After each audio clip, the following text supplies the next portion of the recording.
ভারত আমাদের বিশেষ বন্ধু, একেবারে নিকট প্রতিবেশী, মানে আমাদের তিন দিকেই ভারত।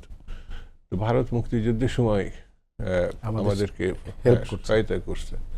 সেই দৃষ্টিভঙ্গি বা সেই কারণেও বাংলাদেশের মানুষ কৃতজ্ঞ।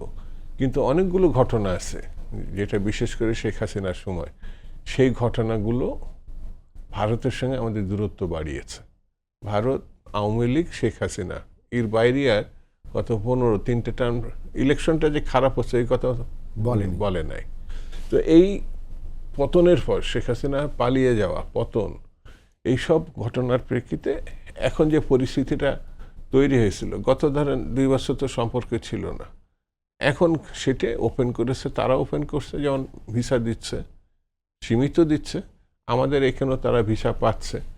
তো আমার কাছে যেটা মনে হয়েছে, ভারতের যেমন আমাদের দেশের উপরে তাদের স্বার্থ আছে, আমাদেরও স্বার্থ আছে, ব্যবসা বাণিজ্য, লেখাপড়া, চিকিৎসা, এগুলো আছে। কিন্তু এই সম্পর্কটা তো বিএনপি বিশেষত সমমর্যাদার ভিত্তিতে হোক, এটা আমরা চাই।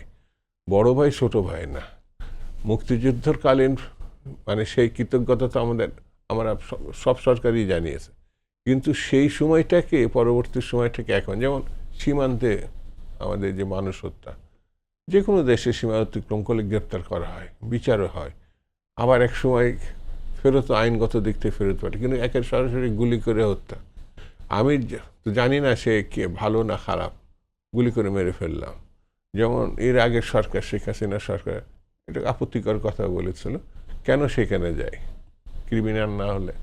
তা আমার কাছে মনে হয়েছে যে এমন অনেক সীমান্তবর্তী অঞ্চল আছে, একই বাড়ির মাঝখান দিয়ে, হ্যাঁ মাঝখান সীমান্ত, এখনো সে ওইদিকেও মানুষ বাস করে, ওই ঘরে মানে বারান্দায়, এখানেও করে। আমি ছবি যেটা দেখছি এটা আছে।